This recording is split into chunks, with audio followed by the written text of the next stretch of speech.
আমাদের ভালো লাগাতে সকলকে অনেক অনেক অনেক স্বাগত জানিয়ে আমার আজকের গল্প আরম্ভ করছি।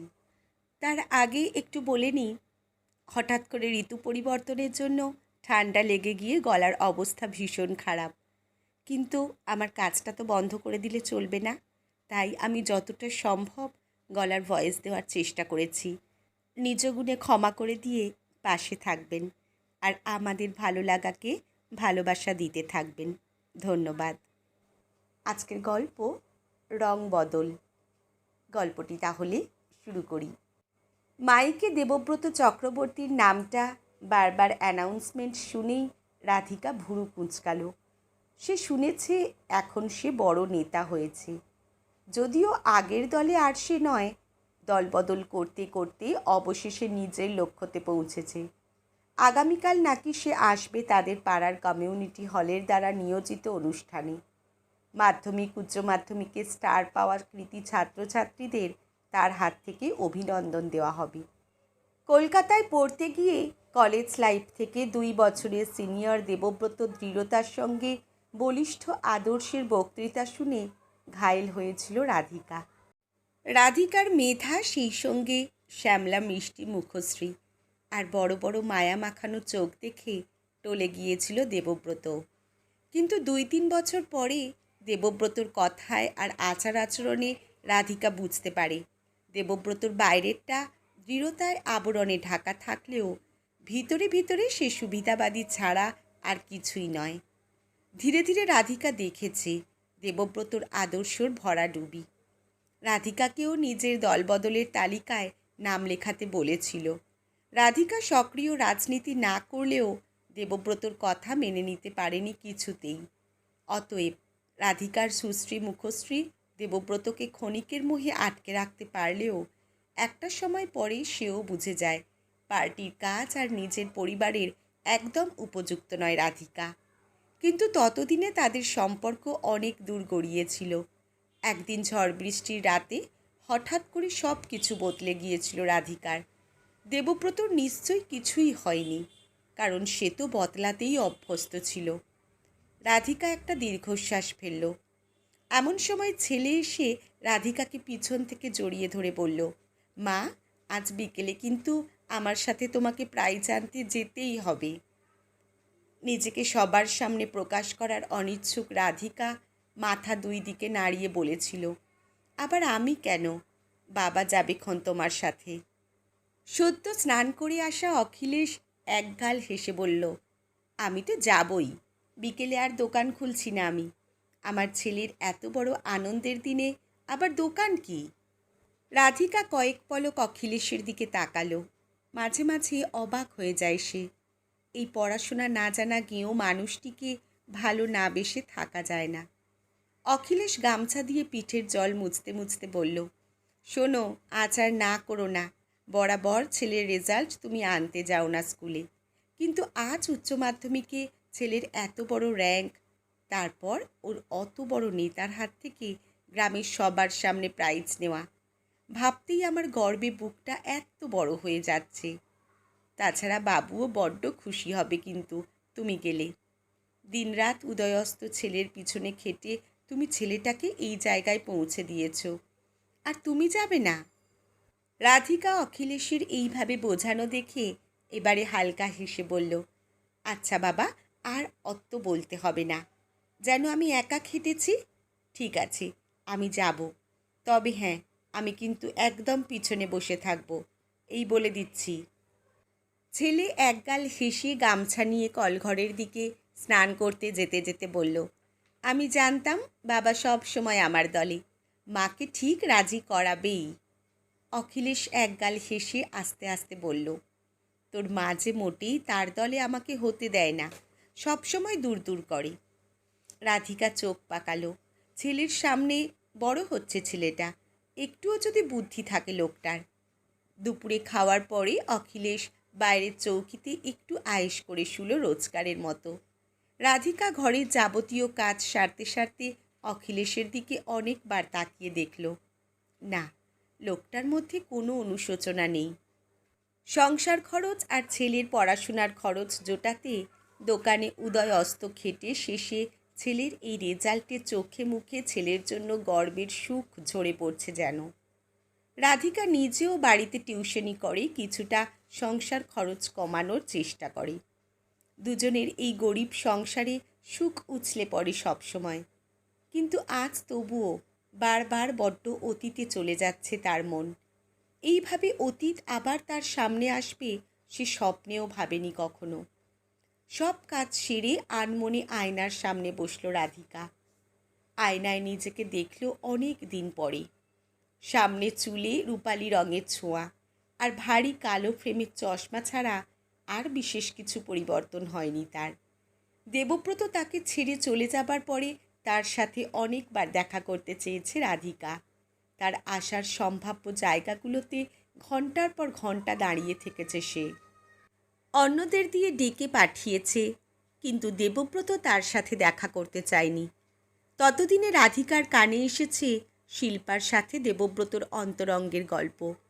সেই সঙ্গে আবারও এই দল ছেড়ে তখন আসন্ন বিজয়ী দলে যোগ দিয়েছে সে। কিন্তু কিছুদিনের মধ্যে নিজের মধ্যে আর একটা প্রাণের স্পন্দন পেয়ে নিরুপায় রাধিকার নির্লজ্জের মতো আবারও দৌড়ে গিয়েছিল দেবব্রতর কাছে।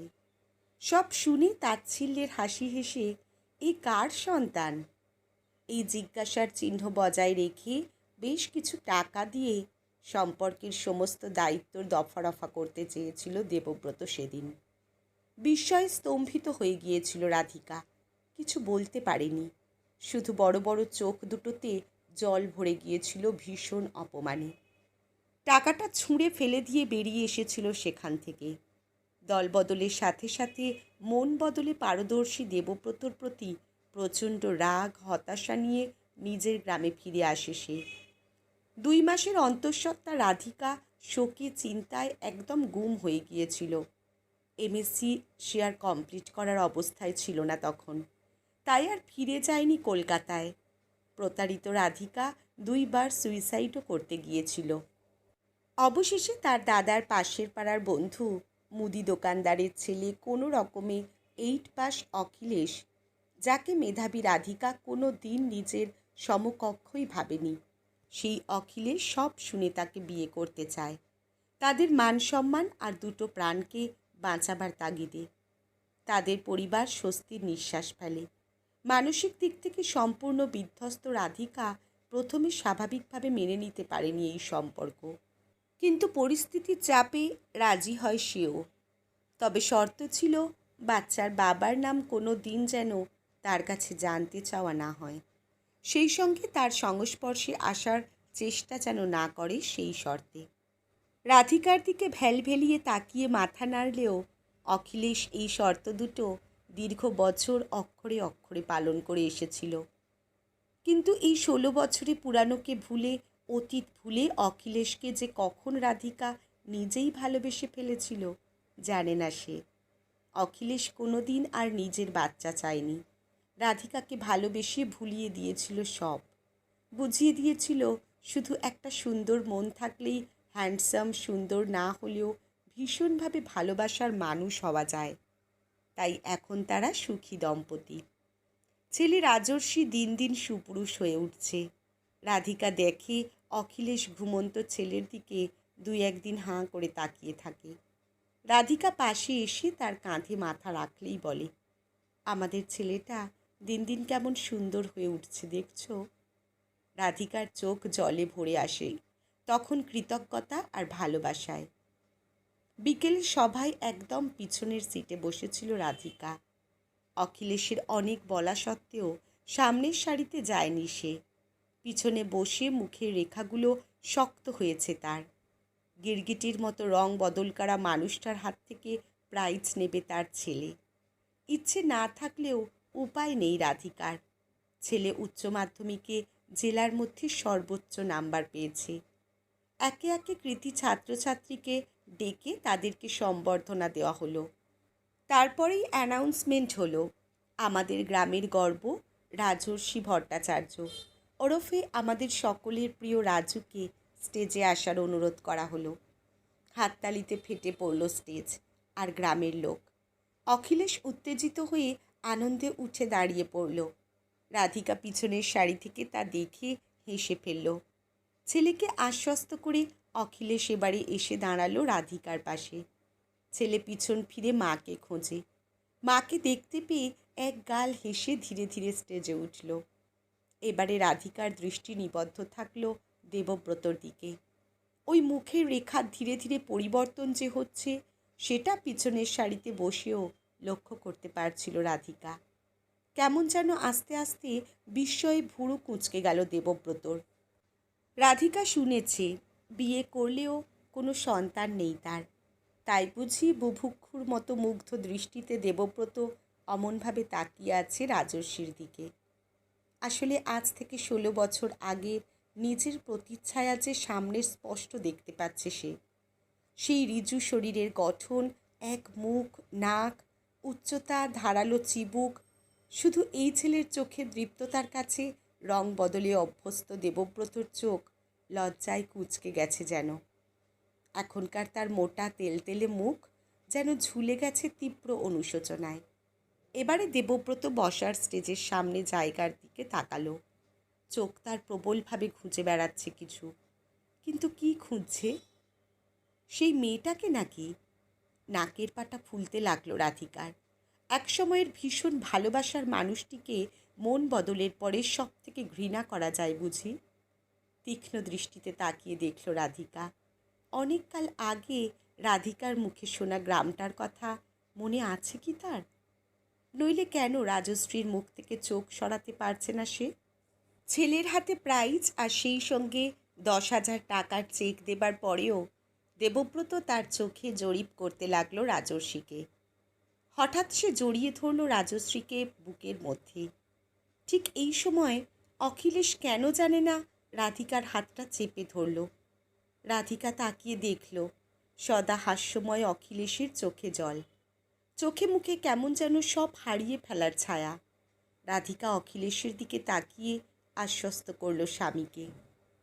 রাজর্ষি নম্র অথচ দৃপ্ত ভঙ্গিতে মাইক্রোফোনের সামনে দাঁড়ালো, ঠিক একদম দেবব্রতর মতো। সেই দৃঢ়তা, সেই আত্মবিশ্বাস ছেলের মধ্যেও। ছেলে দৃপ্ত গলায় বলল, এই টাকা আমি আমার শিক্ষক শিক্ষিকাকে শ্রদ্ধা জানিয়ে আমার স্কুলকে দান করতে চাই। তাছাড়া এখানে পৌঁছানোর পিছনে আমার মা বাবার অক্লান্ত পরিশ্রম, ভালোবাসার অবদান প্রতিটা মুহূর্তে। তাই মা আর বাবাকে এই স্টেজে ডাকতে চাই। এই প্রাইজ আসলে তাদেরই প্রাপ্য। অখিলেশ আর রাধিকা সসংকোচে স্টেজে উঠতেই সবার হাততালির সামনে তার নিজের হাত থেকে প্রাইজটা তাদের হাতে তুলে দিল রাজর্ষি। রাধিকা দেখল বিস্ময়াভিভূত হয়ে তাকিয়ে আছে দেবব্রত তার দিকে। রাধিকা ঠোঁটের কোণে হালকা হাসির পরখ রেখে চোখ ফিরিয়ে ছেলের দিকে তাকালো গর্বিতভাবে। কিন্তু একটা কথা ভাবছে সে অনবরত। এই নম্রতা, এই প্রাপ্তির ত্যাগ স্বীকার করা কোথা থেকে শিখল ছেলে? এই ত্যাগ নিশ্চয়ই অখিলেশের সংস্পর্শের ছোঁয়ায় পেয়েছে তাদের ছেলে। রাধিকা বুঝল ছেলেকে মানুষের মতো মানুষ করতে সক্ষম হয়েছে তারা দুজনেই। এই নম্রতা আর ত্যাগ স্বীকারের দক্ষতা অন্তত নিজেকে সুবিধাবাদীর মতো প্রতি মুহূর্তে বদলাতে দেবে না কিছুতেই। একজোড়া মুগ্ধ অথচ বিস্ময় ভরা চোখের সামনে দিয়ে স্বামী আর সন্তানকে নিয়ে গর্ব ভরে স্টেজ থেকে নেমে এলো রাধিকা। এতদিনে সার্থক হলো যেন তার মা হওয়া। সে আরও শক্ত করে ধরল অখিলেশের হাত। সেদিন অনেক রাত্রে একটা ফোন এসেছিল। ওদের পক্ষে নাম্বার জোগাড় করা তো কঠিন কিছু নয়। ও প্রান্ত থেকে ভীষণ ভালোবাসায় আর আগ্রহ ভরা আওয়াজ ভেসে এসেছিল। রাধে, শুধু একবার বলো, ও কি আমার সন্তান? অনেক দিন পরে ভালোবাসার ডাক নাম শুনে একটু কেঁপে উঠলেও আগের মতো শিহরণ জাগেনি রাধিকার। একটু ব্যঙ্গ হেসে বলেছিল, না, রাজর্ষি ভট্টাচার্য, অখিলেশ ভট্টাচার্যর সন্তান, আর আমি রাধিকা। এখানে রাধে বলে কেউ থাকে না। তাই দ্বিতীয়বার আর ফোন করবেন না এখানে। তারপর নাম্বারটা ব্লক করে পাশে শুয়ে থাকা অখিলেশের বুকের মধ্যে মাথা গুঁজে ফুলে ফুলে কেঁদে ফেলে রাধিকা আজ। কেন কাঁদে সে জানে না, অখিলেশ তাকে কাঁদতে দেখে। এই পাগলি কাঁদে না বলে বুকে টেনে নেয় সঙ্গে সঙ্গে। আজকের গল্প এখানেই সমাপ্ত। কলমে ঝুম্পা মণ্ডল, পাঠে জয়তী। ধন্যবাদ।